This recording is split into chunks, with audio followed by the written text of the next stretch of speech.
of Cultural Sciences, Universitas Gadjah Mada. He earned his doctorate degree from Leiden University in 2012, and his research interests include social and education history, focusing on knowledge production, decolonization, citizenship, and state formation. So, without any further ado, please welcome Pak Agus Suwitnya.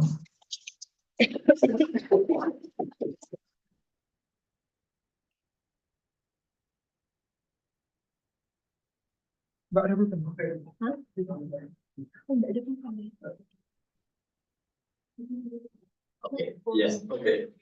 Well, very good afternoon to every one of you. Good day, and I'm very delighted to be here, and thank you for inviting me, for having me here today. Two disclaimers that I should start my talk this afternoon. First, the PowerPoint is not complete in English. Most of them are in Indonesian. I use them for another occasion, for this. And secondly, I am here not representing any Catholic community or any Catholic institutional body per se. Right? I'm here as a historian, as a scholar. I really have to emphasize the second point because in another occasion, someone was misunderstood me as representing a Catholic community, which is not. So I'm here just like every one of you as a scholar. I'm working on social history, education history of Indonesia, and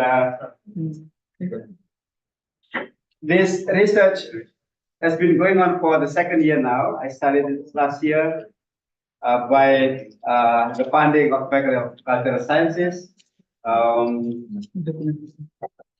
prompted by two big issues. First was the topic of environmental history is on the rise now, and quite a lot of pieces of research are underway, and our Department of History is also organizing, and this year will be the second summer course on environmental history. So this is quite timely, and for that I've been involved in another project with some friends from different backgrounds, including from marine biologists, to do research in the area of Bunaken National Park in North Sulawesi, and also in the Lise Islands in Maluku, on the changing social environment caused by climate change. But the second matter that prompted me, stimulated me to research to focus on the Catholic movement was, of course, the amount of responses that the Indonesian Catholic communities have shown to Pope Francis' encyclical Laudato Si, in which this school has also organized several moments on that occasion, right? And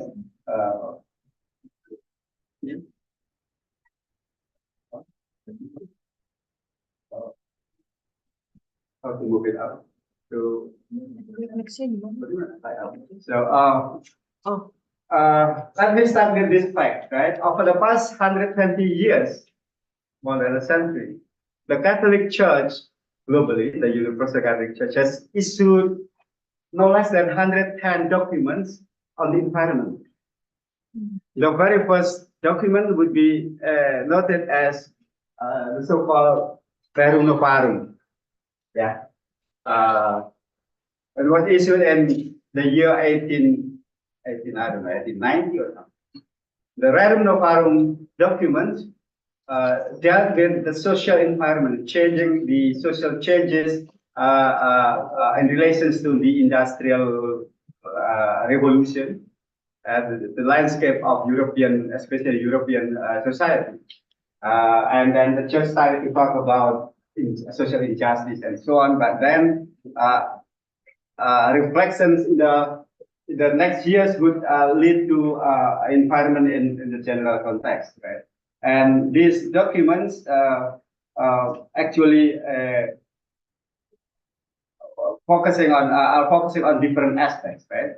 The different occasions as well, on the social reflections on the theological situation or social situation, yeah, and also the reflections on the moral standard according to the Catholic Church, and then also political, resolutions, including ones forwarded to the United Nations and so on. Right? And of course, the Catholic Church was involved in several NGOs, which also worked on the issue, environmental issues. And, these are some, references that in which you can already in the Indonesian language and also in the Indonesian scholarship, in which you can already trace preliminary reflections on the involvement of the Catholic Church in the environmental issues.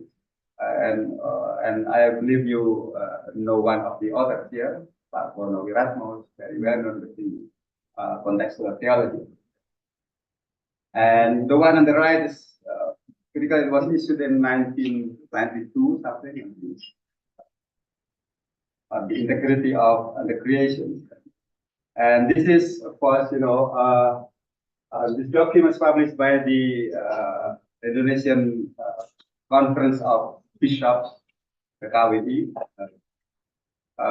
which contains, all the documents of the Church, which deal with the environment. Okay? Environment, and this one is specifically issued by a translation by the Bishop Conference, focusing specifically on the again the environment, and this is very interesting. Okay, and this is this is Laudato Si, and many more, right? And then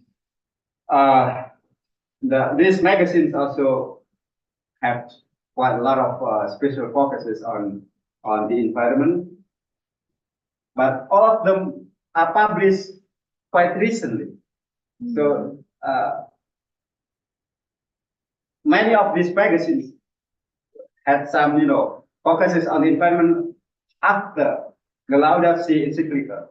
So I'm just wondering then whether it was that new, because on the other hand, we see the Catholic Church globally has already issued quite a lot of documents for more than 100 years. Why would we witness reactions to environmental issues only very recently? So this is my starting questions, and I'm getting confused and also curious as well about this. And then from my literature reviews, then I came to another questions, another another curiosity with regard to the involvement, the movement of the Catholic Church, the Indonesian Catholic Church, on the environment issues, and I presume it was starting the 60s. That was my initial presumption, my research questions. But then when I dig into archives, into sources, then I found out the initial movement, the initial thoughts circulated among Catholic communities on the environmental issues was much earlier. That was from the year 1950 something, right? And I used this one. I trace publications of the Catholic communities in Indonesia with a selections. This is historical method. So I initially worked on several kinds of publications. So general publications, national newspapers, and then regional newspapers, and also community publications. The publications issued by Catholic community. And the data found was very interesting because the national publications like Kompas or Suara Karya or some other newspapers only had very small quantity of articles regarding religious environmentalism. So mostly there are some news reportages and so on the environment, but it was just general cases. But when you come into more limitations in the keywords of your search, then you will find very little, of the, for example, religion and coma and environment that you can only to issues, to piece of news, to pieces of news. Okay, but when you say environment, you will find quite a lot more.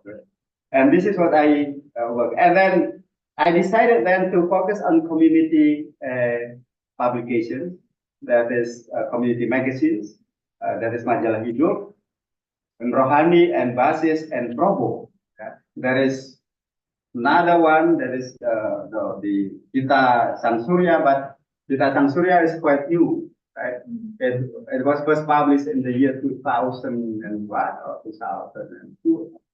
And yeah, you know that Kita Sang Surya is a translation of Laudato Si, the title Kita Sang Surya. And I found the original translation by Di Hartoko back then in 1963. Laudato Si. So later I will talk about this.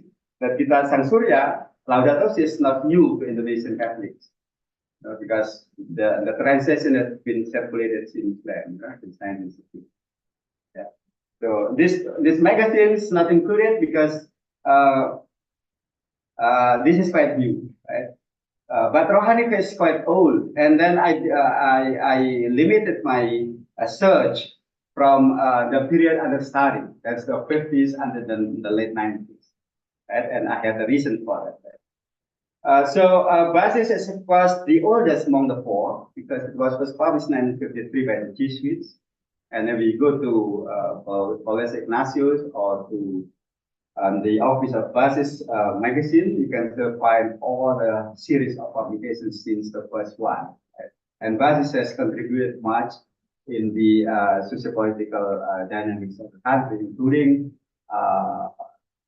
to the elections, the general elections in 1955, in which Basis published the so-called guidelines to first voters. And that was the very first publication of such an issue, right? And then after Basis, and Basis published quite wide ranges of issues, philosophy, literature, education, social issues, and many others, right? But the focus, the target of readers was mostly intellectuals or presumably intellectuals. Okay, Praba is quite, after Basis it was Hidup. It was first published in 1957 by, I think it was first published by the Jakarta Archdiocese, right? But it was then transferred into the Indonesian Conference of Bishops. Yeah, so ownership might change. But Hidup has published quite a lot of types. So targets of readers were actually Catholics, Indonesian Catholics in general, no regards of education or social classes or any other social categories. So it is just for general, and it has reportages and it has opinions. I mean the columns in it, opinions and reportages, and also short stories, sometimes sort of poetry. So many different kinds of writing. This is very good. And then Rohani. Rohani was published first in 1963. Yeah. But Rohani is very, and also to publish pedagogies. It is very specific in focus, that is for religious reflection. So target of readers of Rohani is mostly the clerics, the religious leaders, like, the nuns, the priests, others living in the, or what do you call it, the nunnery, or, in the, monastery, yes. Very monastery in Indonesia. Yeah, there are some. Okay, so this is very specific publications. Yeah, but the topic of articles in Rohani is also quite wide ranging, including on the politics, also on the social issues, and on the environment. The way the issues are presented is different from the other two publications, because whatever issue is presented in the article published by Rohani is always driven into religious reflection. That's the difference. The last one for my studies is Praba. This is bilingual magazines, English and Japanese. It's published by the Yogyakarta, Vicariate of the Archdiocese of Semarang. So the kantor cabang Keuskupan Agung Semarang in Jogja and Surakarta. So target of readers include Japanese-speaking Catholics, right? But the articles published here is also kind of wide-ranging. So social issues, daily problems of the people, including droughts, fires, and floods everywhere. But everything is then also put in the context of religious reflection. So these four sources of data in my research are very useful, and I found a lot of material. I also did some interviews with Father Wiryono Purwotamtomo, what is it? And Dr. Ignatius Suharyo, back then was the dean of the Faculty of Theology here in Kementerian, but now he's the Bishop Cardinal Bishop of Indonesia. And also Professor Banawiratmo, Father Banawiratmo. Okay, next. And these are some examples. So of the articles I found in the Majalah Hidup, quite a lot. Really, if you trace from the very first issue of Hidup magazine, and then you try to get the keywords of environment, and then you go along the years. There are quite a lot, because Hidup was weekly and is still weekly, so you get one issue every week. It's called like Mingguan Hidup, Hidup weekly. And then in Praba, in Praba is also a lot, and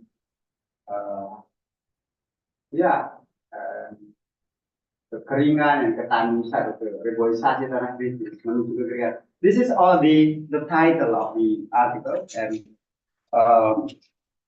and after collecting all this material, then I did some reclassifications. This is the work how historians work. History is never so-called objective, because the historian has a tool to select. If you select one document, one source, it means you exclude some others, right? So if anybody dares enough to claim that history is always objective, this is the history, and that is bullshit. There is no such the history. History is always objective in terms of its limitation of sources, of claim of truth. But the rest would be on the other historians to work on to prove. So you're right. Then after collecting all these materials, then I do some reclassification, pre-selection, on the ones and the articles that have the closest relevance to the topic, to the my research question, then would be selected for final reading. And then I did the verbatim readings afterward. It is very painstaking, you know. That is the most painstaking stage in the work of historian. That is to do the verbatim reading, because I don't want to guess. I don't want to read just the titles of the articles and guess, oh, the content of this title is this, and then I started to write. That's wrong, you know. I really want to go into the word by word use of the article so that I can understand, and also it will make me much easier to do the interpretations, right? Because then I already know the verbatim content. Okay. So this is Rohani and quite a lot of things. Compass also has some publications on environment along its history.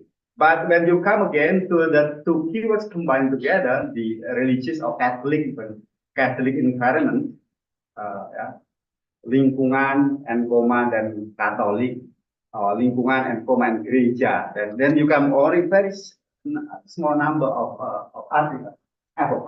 So these are only some of the notes from the journal which I didn't use eventually. So this is one of the examples. 1991, rusaknya lingkungan karena disingkirkannya agama. So this is the oldest I found in the Daily Compass of such two keywords combined together.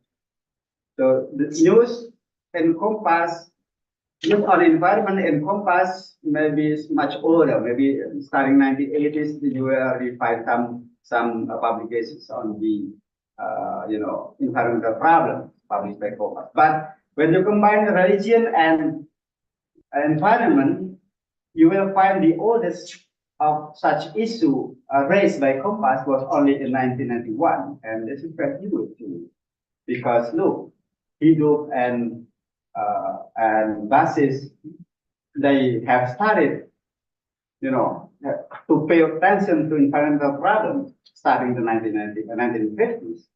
So Compass is actually quite late to pay such attention. And this one, untung ada jago mete. This was also published in Compass. If you come from Southeast Sulawesi and then you come to Jogja and you bring some oleh-oleh that is mete. And the very first project for the plantations of jamu mete there was initiated by a Swedish priest. Seorang pastor dari Belgia. No, dari Swedia, yeah. And then also from Belgium, from Sweden and Sweden. So starting back then in 1990s, right? And this was one of then the government took it as one of the primary programs for the transmigration, right? Lalu oleh pemerintah it was taken as the transmigration program in Southeast Sulawesi was the penanaman jagung bete, and then it's been successful.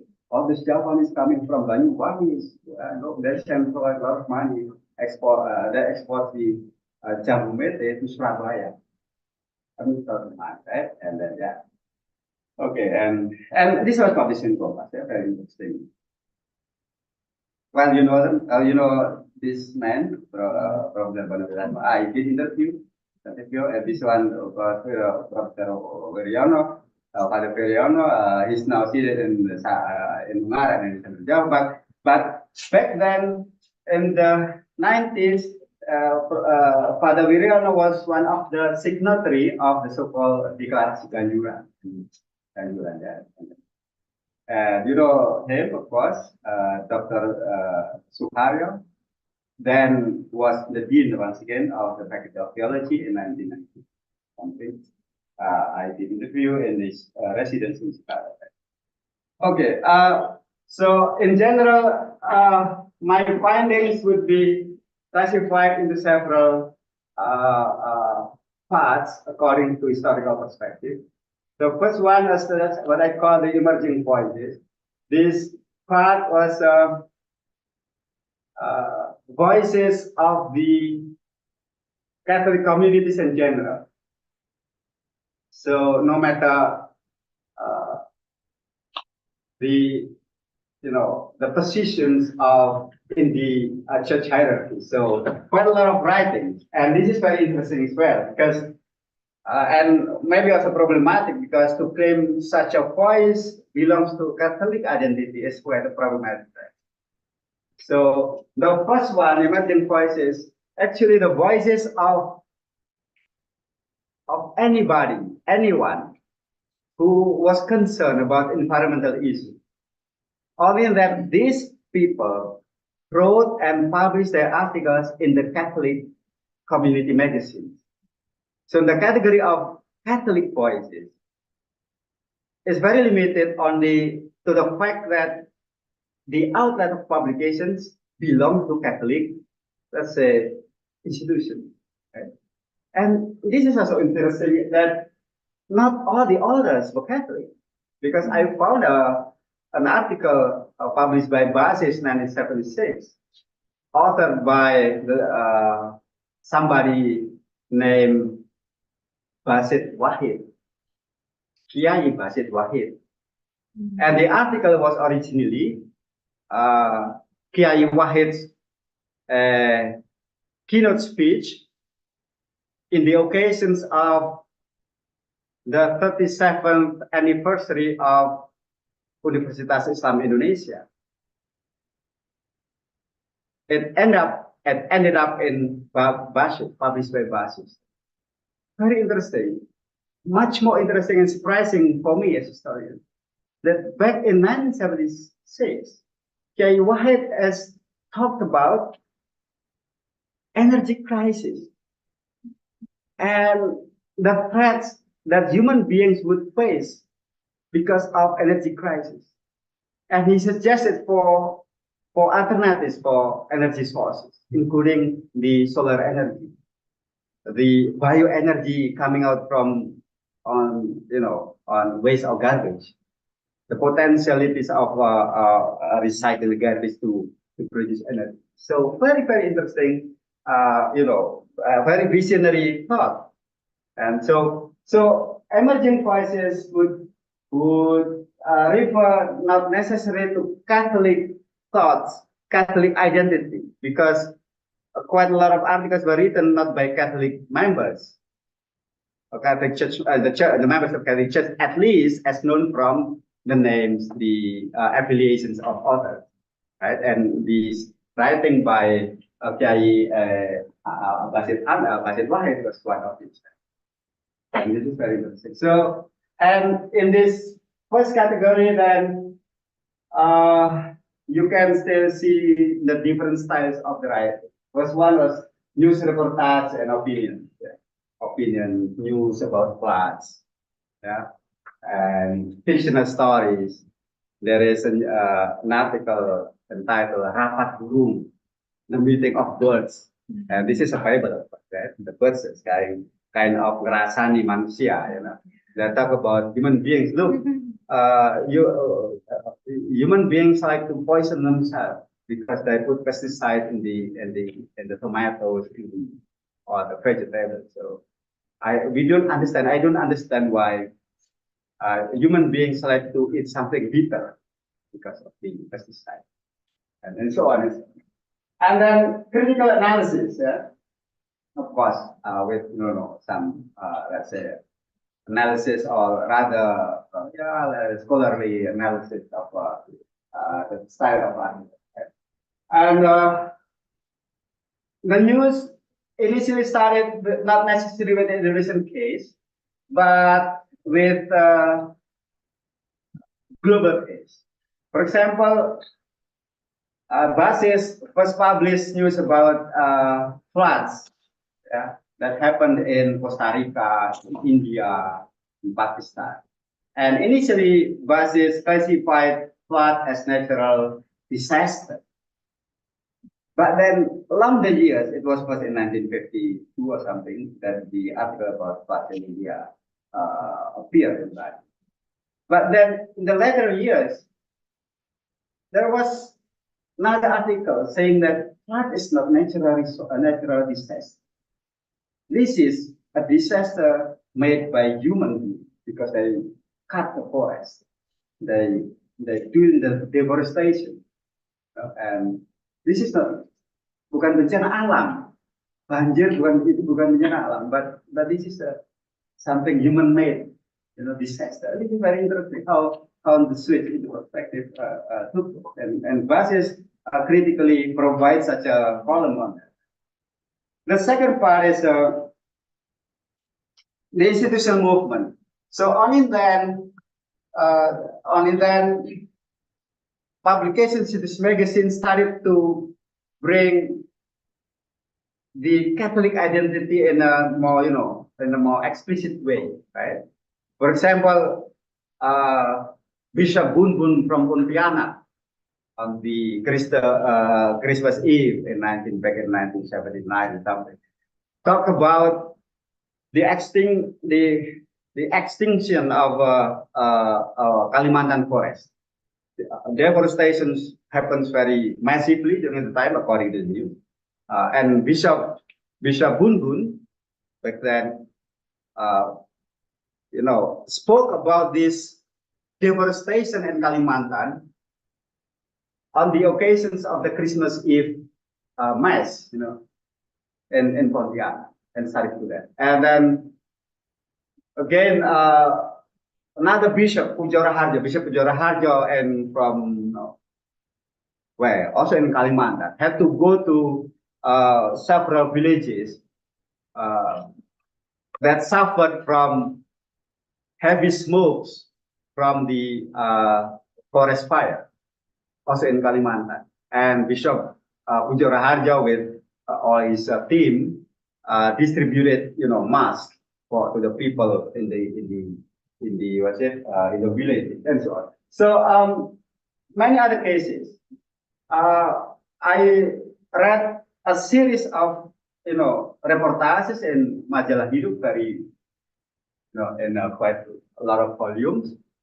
How people, how the priests in Pematang Siantar did some advocacy to people living around Lake Toba because of deforestation, right? And these people and these priests had to stand before the management of PT something. The exact name is there. That also cut all the forest around Lake Toba, and of course during the rainy season, then there was flood and landslide around the area. So a lot of also cases from Papua, where PT Freeport just threw away the residue of their mining in the river, and then caused contaminations of mercury contamination in the river water. And there was a priest, somebody Hele from the diocese of Sorong, who did advocacy, and he had to face the management of the Freeport, to protest that. Okay. And so on and so on. So maybe it's now already done in a very nice way, but in the past it was reported that Freeport just threw away the residue to the river after mining the river. That's very bad, and you cannot do that again. And maybe we have to thank this priest. He said, okay, and deforestation was continued as a long-standing issue during all these, all these news from 1950s up to 1990s. There are also cases of deforestation. So, penggundulan hutan was big issues in this Catholic medicine.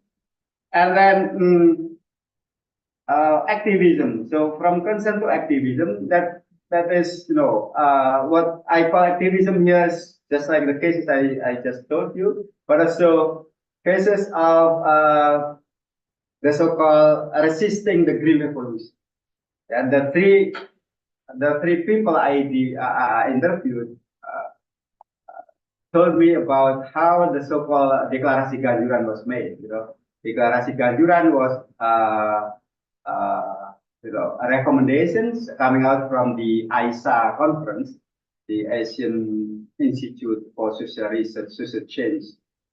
This is an organization funded by the conferences of Asian bishops from Indonesia, the Philippines, Vietnam, Taiwan, South Korea, Japan, India, and Bangladesh. They all came to Yogyakarta and they had this conference. The conference focused on the impact of the use of fertilizer of the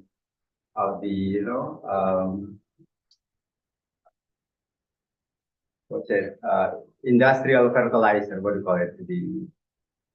So they protested that because in their analysis the use of fertilizer would destroy the soil in the long term, right? They brought immediate increase in the harvest so that the farmers can do the harvesting 3 times a year, for example.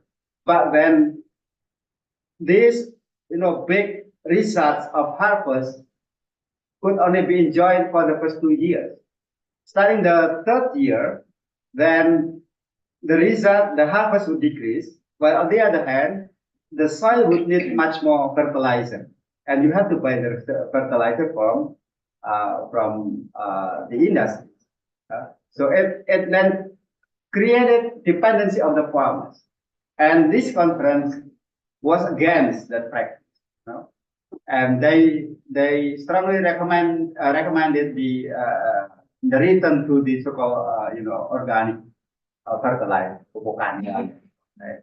And what is known to the public is that Deklarasi Ganjuran stopped in Ganjuran in 1991, but actually I found some more materials that there was another declaration in Waters 1 year later, and still another declaration in another statement issued in Pakem another year after.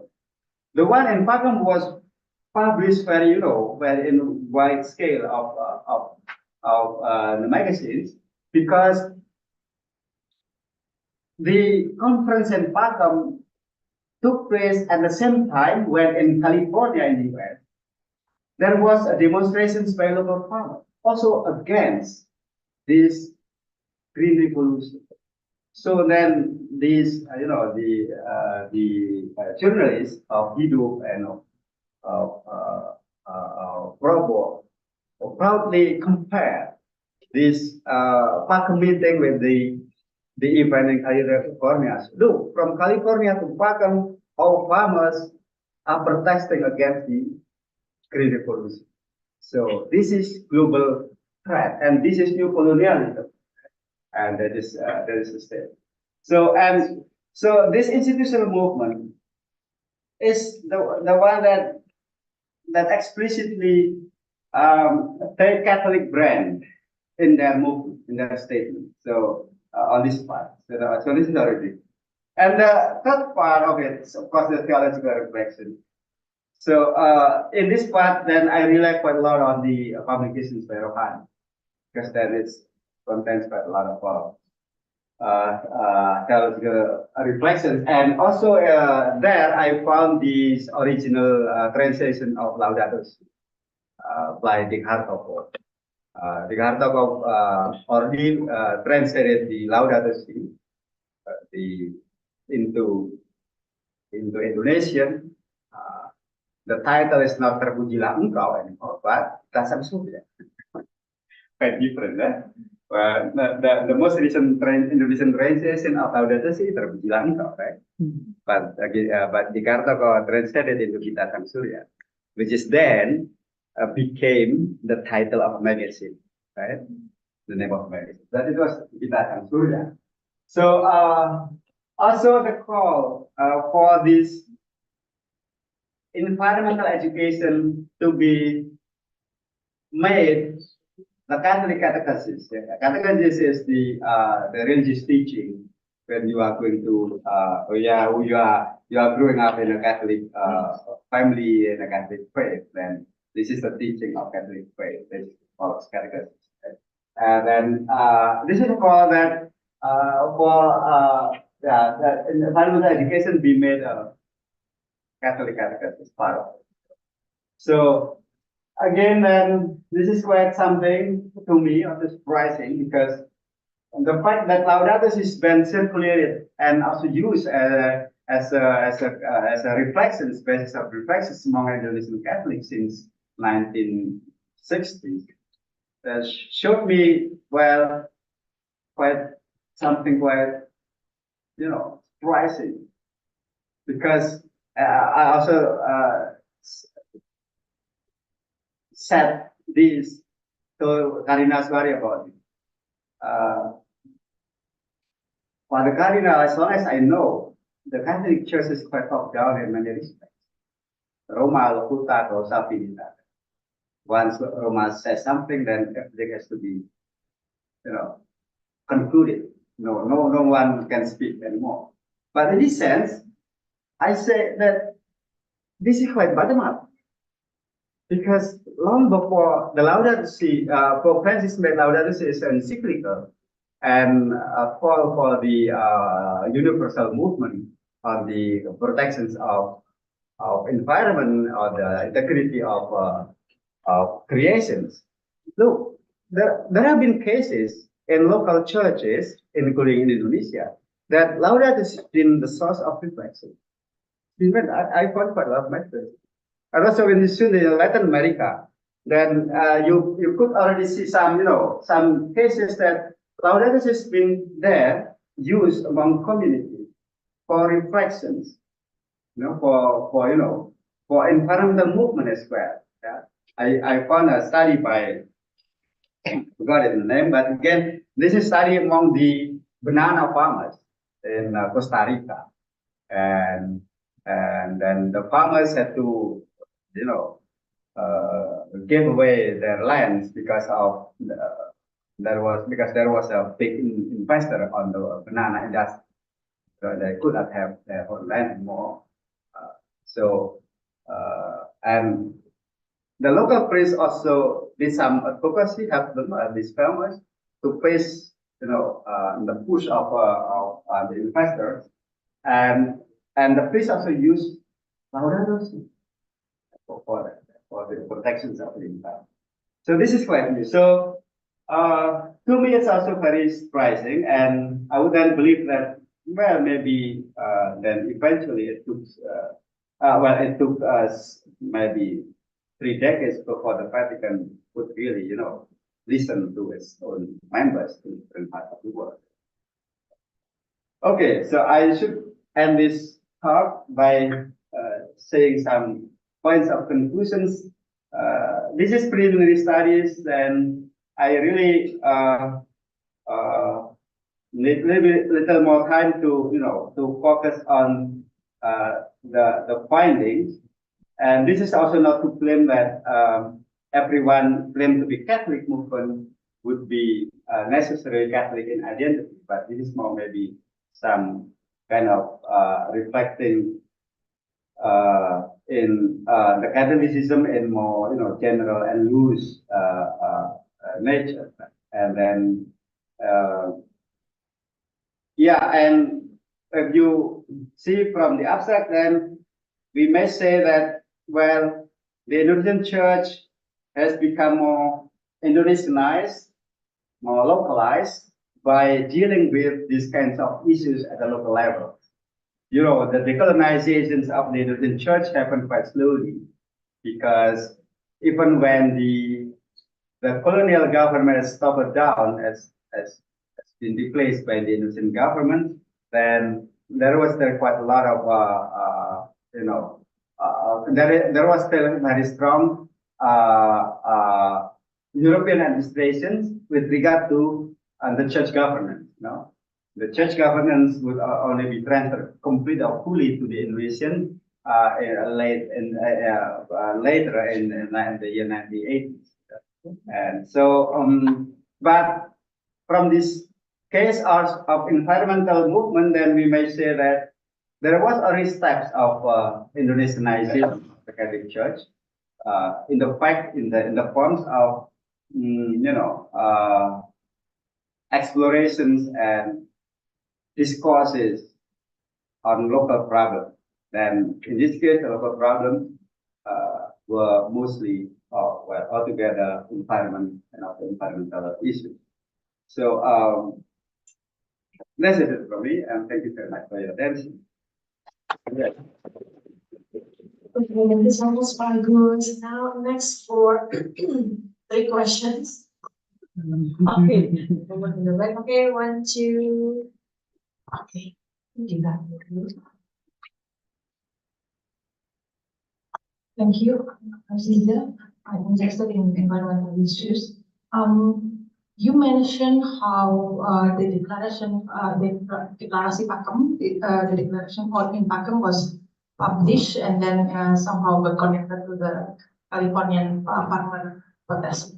How about the South to South dialogue, cooperation, or that sort of thing? Because I think there was a project by Indonesian Church in Madagascar, but Emil Salim was involved in it, in the farming stuff.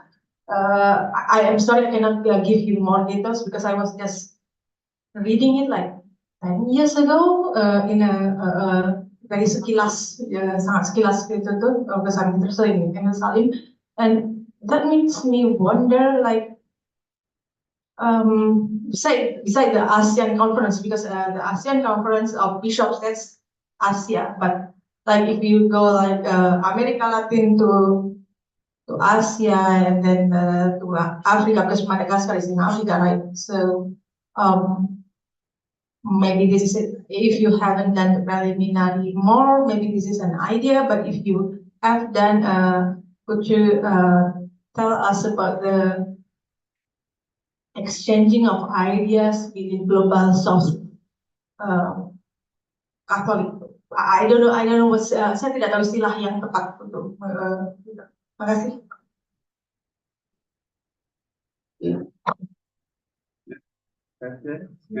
Yes. Yes. You didn't mention the exact project that the Indonesian had in Madagascar, but there was a mission, Catholic mission sent to Madagascar, and one of the priests sent there was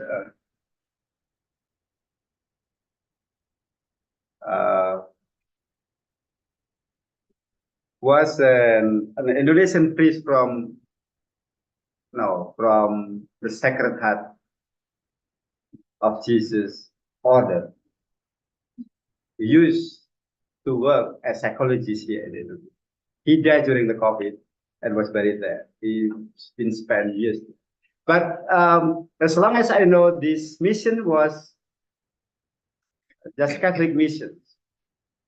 So the church in Madagascar sent a call for help from the Indonesian church, and which was very striking because back in the late 1980s, Indonesia was still, the Indonesian church was still in need of a lot of priests, right?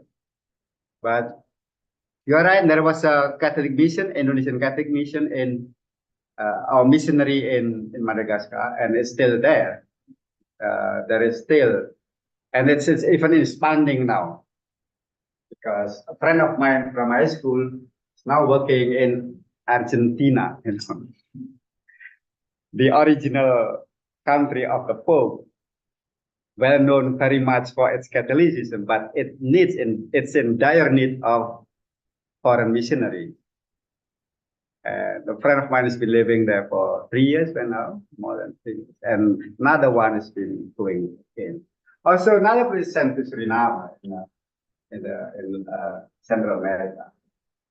So quite a lot. So Indonesia is now one of the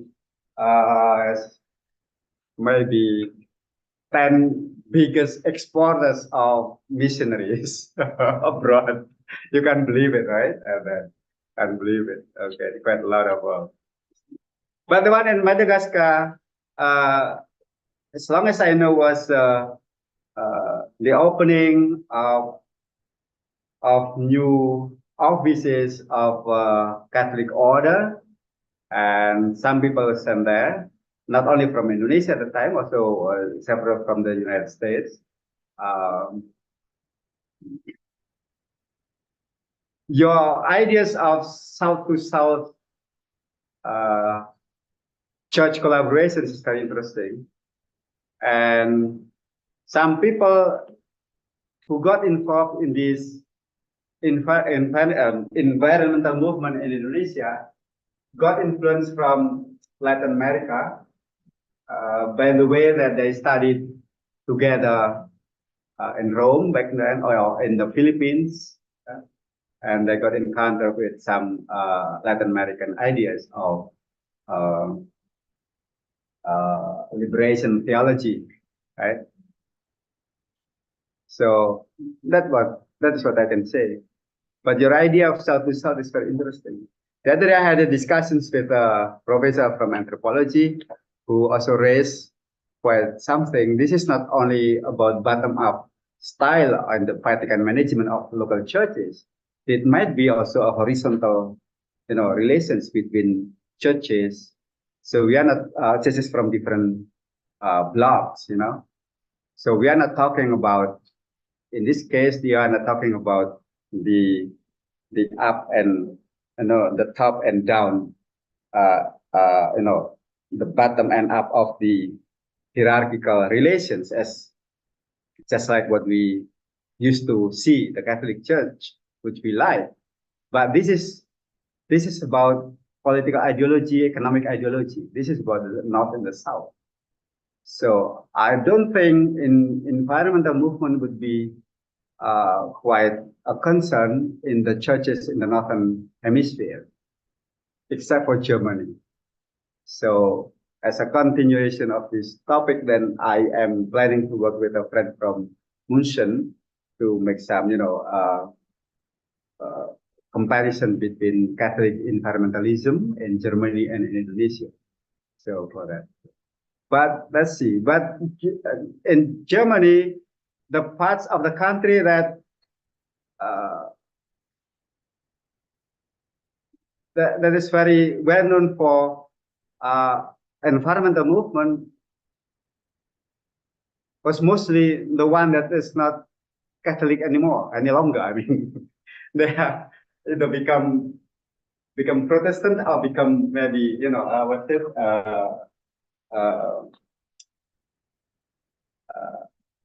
About become not atheist. What is the other one?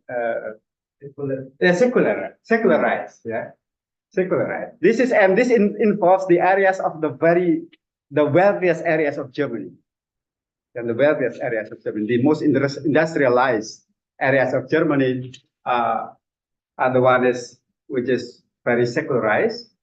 They don't pay any church tax anymore, and they become very critical to a lot of social issues, including the migration issues, the environmental issues, and others. Okay, thank you. Okay, move on to the next motions. As I try to forget it, I think this is really, really interesting topic. And to some degree, you already answered some of my questions, but maybe not some of them. I do still wonder though whether this environmental movement, how closely tied is the Indonesian Catholic environmental movement with the global movement. It seems that it coincides with the movement that is done by the United Nations. Like they studied the World Heritage from the Black Sea up to now the Indonesian Tupac. So my question to you is how in your research is it mainly is it a certain type, is it from Syriac users, or because there's a lot of a lot of different organizations, and why did you choose those samples as this, and how have you interviewed Sindunata? No. He published book on mata air. Mata air. Yeah, so he is very good in environment policy. But how deep is the Indonesian Catholic environmental movement closely tied with the global? But you already answered that with the horizontal, which I also think it is. The other question, they already answered that. Do you think the Vatican stop funding to Catholicism in Indonesia, including as the issue of the fact that Indonesian church become more Indonesianized or localized, or the funding doesn't matter because of this horizontal? Yeah. The funding for the Indonesian Catholic movement on environment came not from the Vatican, but from other conferences of bishops. For example, the German Conference of Bishops, the Mysterio, has been one of the most active and one of the most generous, one of the most generous conferences of bishops that gave money, quite a lot of money to Indonesian churches. One project, very famous one, was in Flores, in the project called the penanaman rumput Kolonjono, I think. You know, the Kolonjono is a type of the grass, very big one, that was very good for your cattle, you know. And there was a massive project for that in 1992. And also irrigations in four dioceses in Flores, big lines of water system was constructed by, and the funding, the support of the German Conference of Bishops in Syria. So the Indonesian churches got funding from other conferences of bishops, like the states, the American Conference of Bishops will give money, but quite a lot, quite small compared to the German one. But most interesting, this is a side finding which I will really like to trace further, is that quite a lot of dioceses in Indonesia are very autonomous economically. They got their own sources of money, and one of them was from plantation, and the plantations include kelapa sawit. This is amazing. This is amazing. If you read Karl Steenbrink series on the Indonesian Catholics, you will see that during the colonial time, the Indonesian Catholics did quite a lot of things for their economic sources. So they depended from the missioning churches in Europe, in the Netherlands, in Germany, and Italy as well. But then they also tried to establish their economic institutions here. For example, by establishing the credit union, the CU, and which then CU is the current names, okay? But the names in the colonial time was quite different, something. Okay?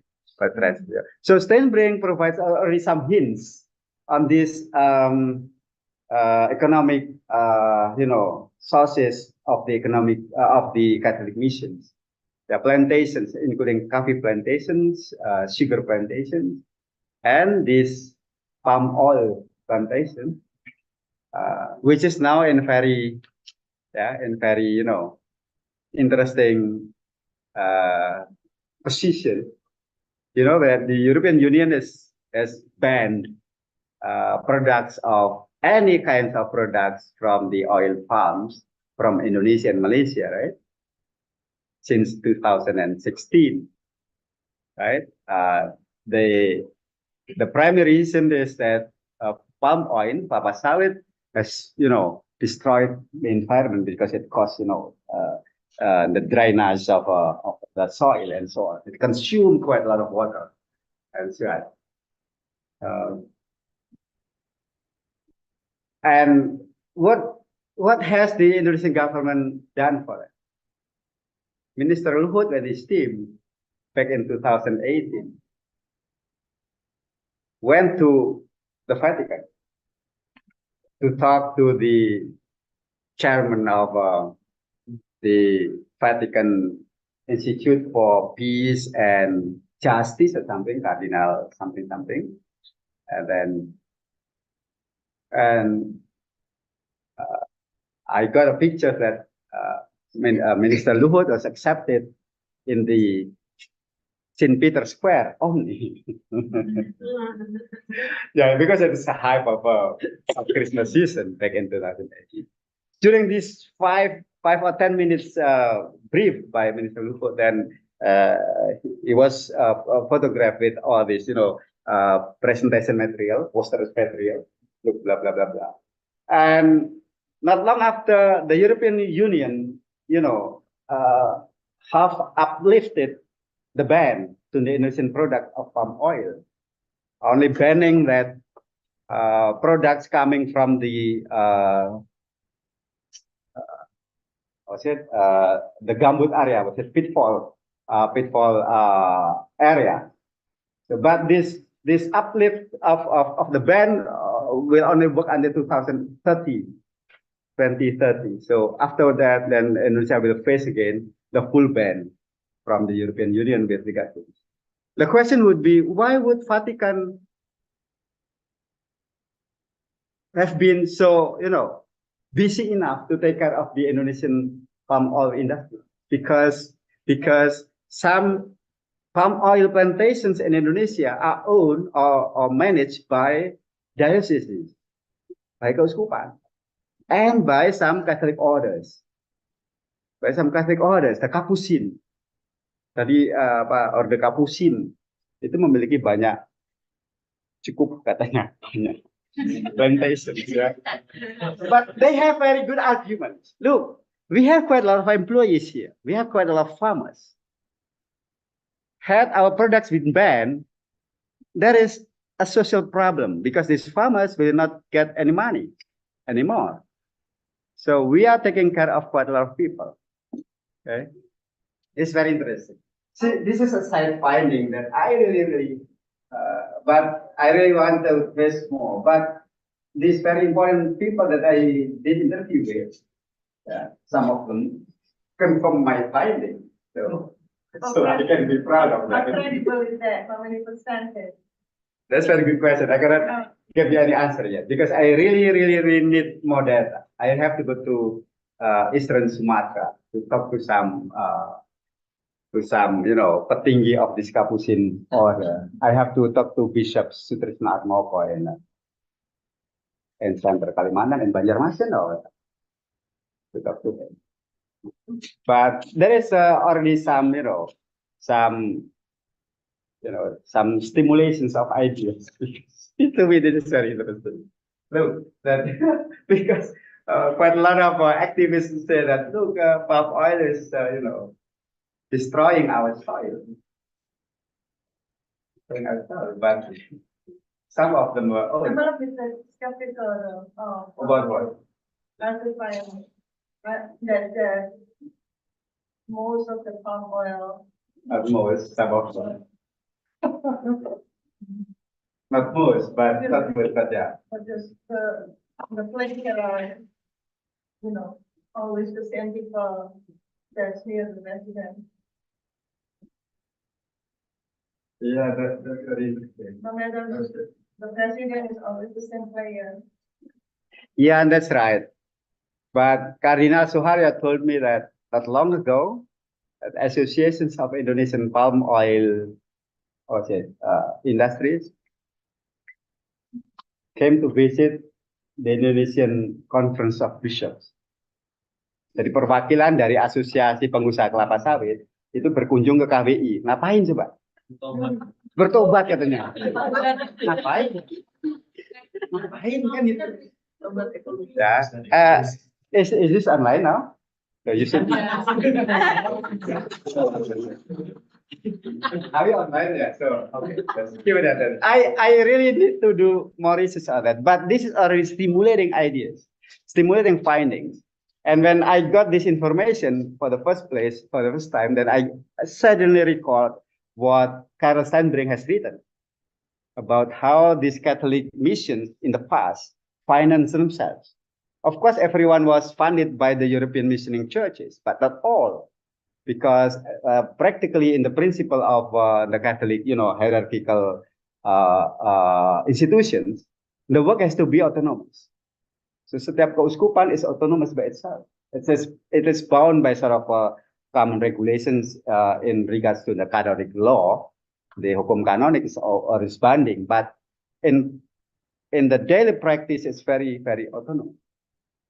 So including this Capuchin, about if you trace into the history, also the spiritual characteristic of these orders, we'll see that the Capuchin is the one that is focusing on praying.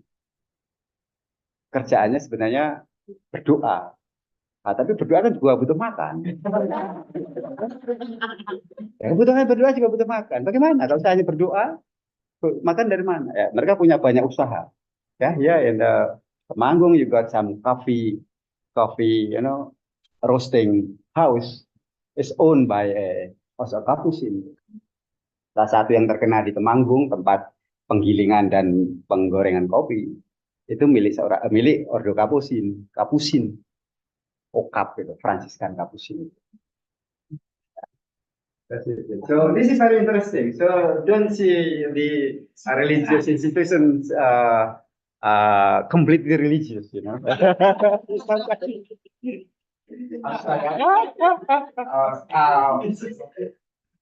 No, you better do some cutting on the video later, okay, please?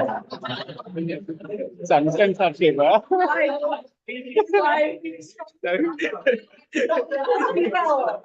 No, but you do research on religion or religious institutions, organizations. Do not please do not completely focus on religious aspects. Do it from economic aspects. Right? It's very, very interesting to do so, right? Yeah, if you talk about religious aspect, okay, you come to the Bible, you come to all the Holy Scripture. That's fine. But then something coming to you, then say, well, this is what the Bible says. You have to obey this. Okay, yes. Okay, complete. So finito. Do it from a different angle. Do some tourism and pilgrimage. Yeah, that's right. So do some social history on religion. Do some economic history of religion. And it will be more, more striking, You'll get your faith, more, strengthened because of that, right? Yes. Okay. I think that's the thing. Okay. Do you want to ask something? Yeah. Oh, yeah. Thank you for your very interesting talk. Laudato Si for Laudato Si. My question, I have a question and a challenge for you. The question relates to the previous question. That is, how did you select your sources? I will explain a little the challenges about your idea about top-down and bottom-up approaches. As far as I know, one of the first scientists who reflected on environmental issues was the French Jesuit Teilhard de Chardin, late 19th century, early 20th century, who happens to be a Jesuit. Our present Pope is a Jesuit, as you know. The Jesuits are the church within the church. I would be very surprised if you would not find much more earlier traces on environmentalism in, for example, journals published by the Catholics by Jesuits in Indonesia. The Jesuits moved the world around. I mean, they were very much influenced by French theology, philosophy. So, yeah, my question is, what were your selection criteria when you did this study? And possibly if you would have other magazines published in Indonesia, you would find much earlier phrases, for example, about Benedictus, and who always practice the circular economy from the Middle Ages and so on. So that's a question. One section, question two is a challenge. You said that the Catholic Church is top down, but in this case it is bottom up. The Catholic Church is always bottom up. There's hardly any dogma that did not start bottom up. The most interesting example is Marian devotion. You know, it was a mass movement in France.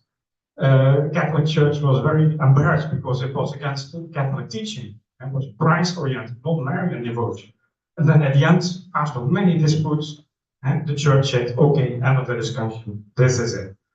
With all the dogmas, there were many disputes, bottom up, and so on, so on. It is not the Pope who speaks and then implement. It is exactly the opposite way. People speak, and then after many times, the Pope would say, okay, this is it. So I think I would question that idea that in this case it is a bottom-up approach, I think. Although indeed the Catholic Church has a very hierarchical structure, but if you look at church history, most of the dogma teachings are very bottom-up.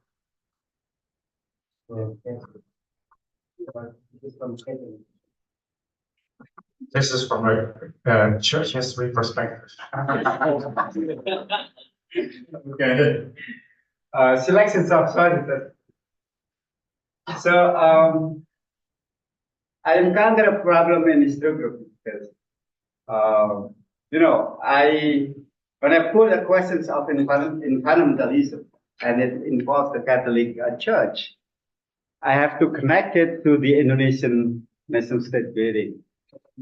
So Indonesia is not there before 1945, according to the Indonesian historiography. And the church has been there. Of course, you will find quite a lot of, I believe, sources talking about environmentalism among the Catholics before 1945. But then when you lose the so-called Indonesianization or Indonesianism, in a sense. So there is, once again, a position here. The Catholic Church as seen from the Indonesian context. So because then when you go further before 1945, you cannot explicitly talk about Indonesian context from the political perspective, let's say the state perspective. So you're right. So this is not the final, and there are still many things to be done, including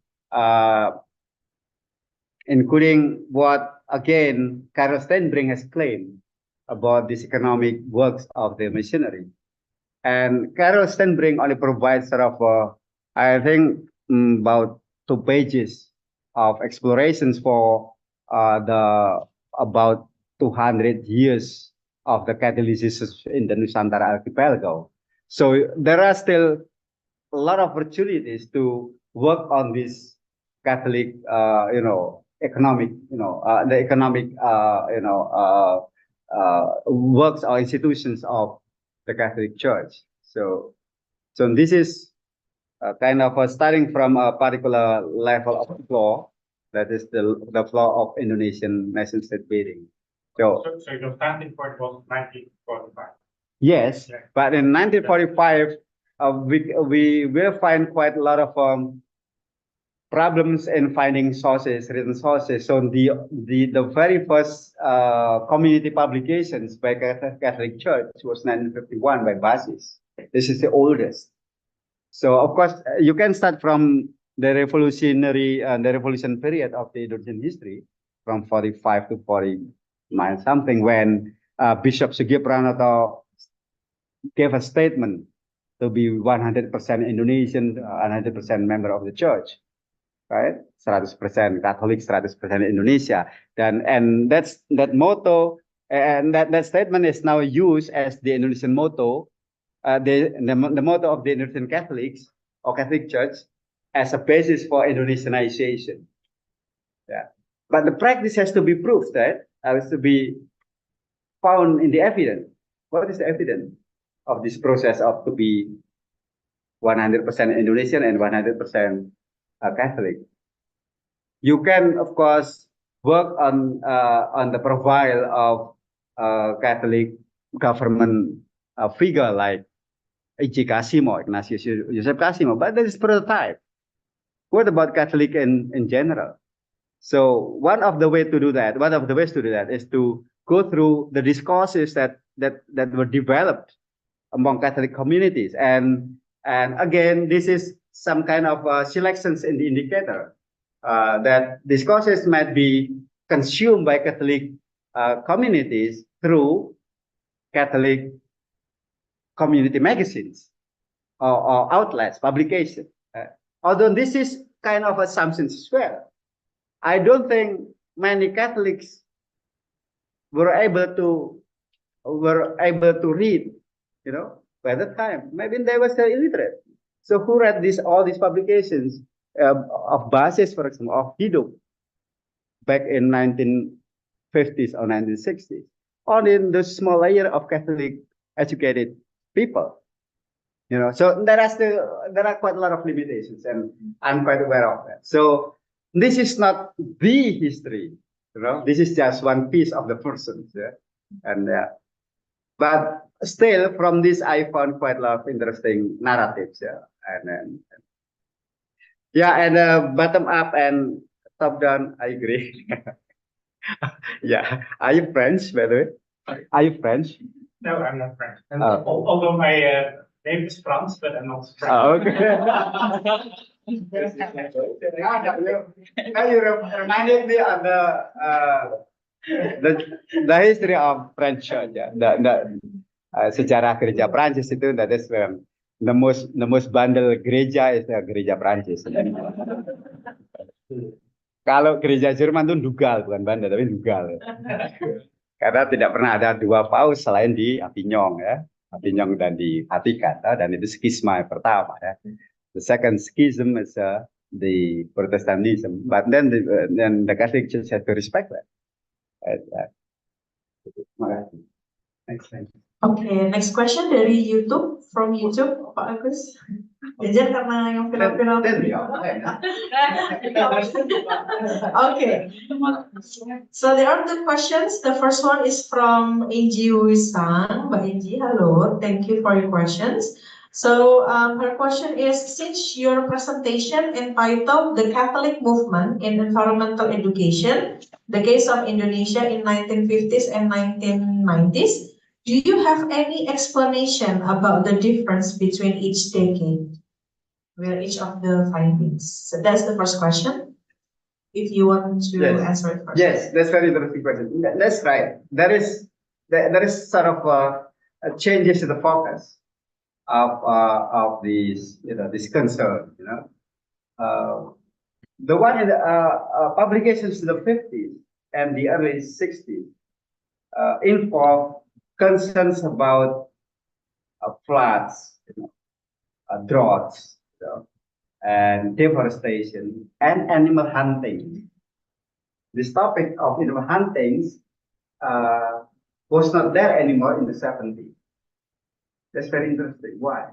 There wasn't any more animal.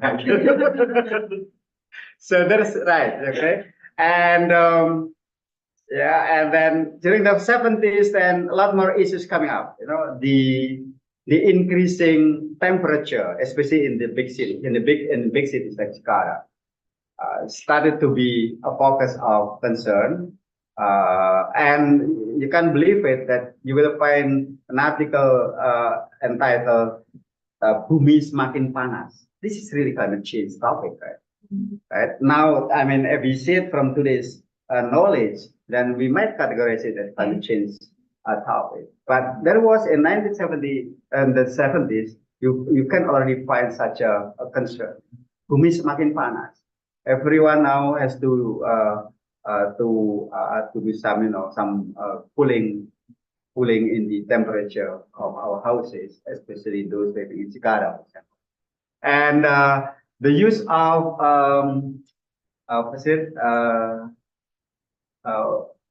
fuel, fossil fuel, bahan bakar minyak, BBM, was already some in the spotlight. Yeah.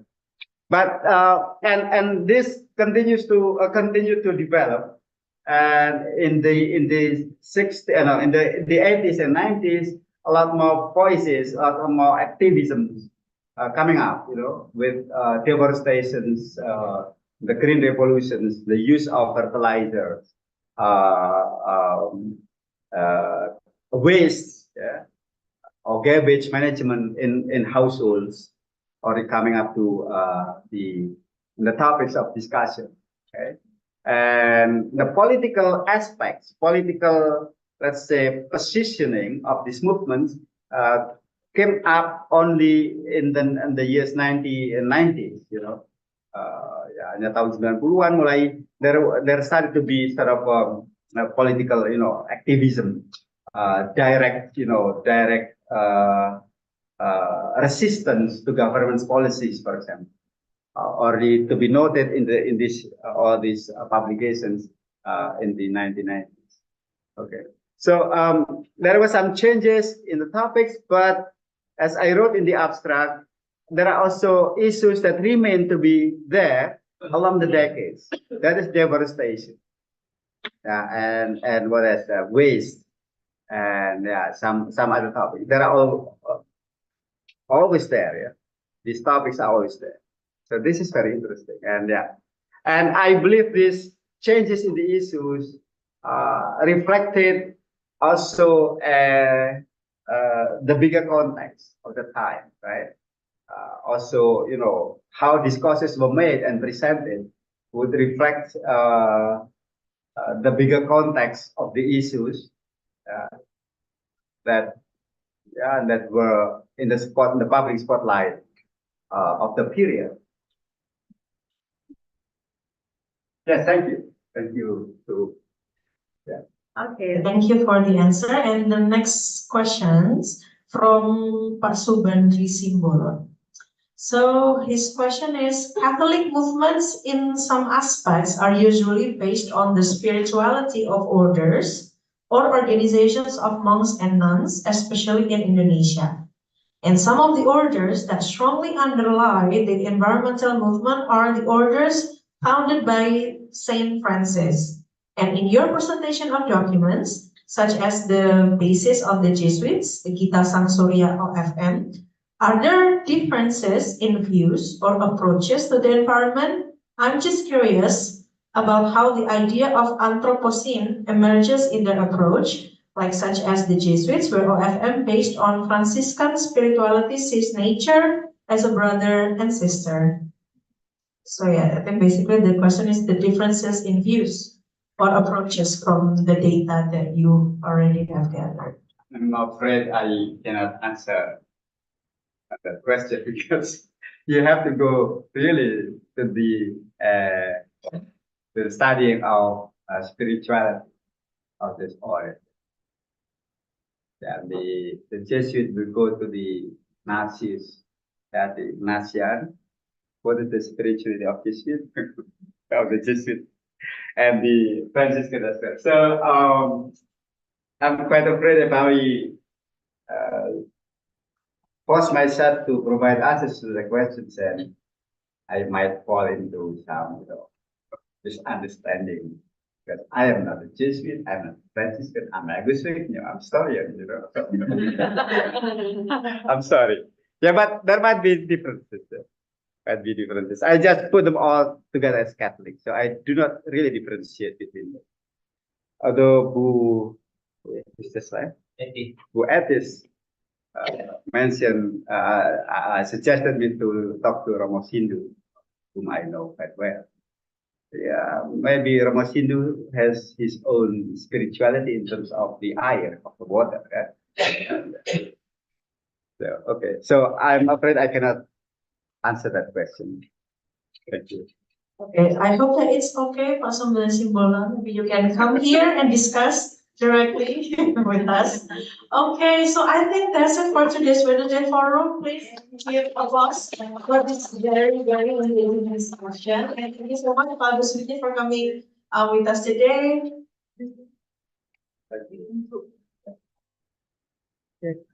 Wait. Ah, interesting. So I think you should come to the next Wednesday forum because we're going to have Pak Iqbal for our speakers for next week. So don't miss it. Thank you so much for coming here. Hope you have a good day. Have a good long weekend and Hey guys. so yeah, thank you so much.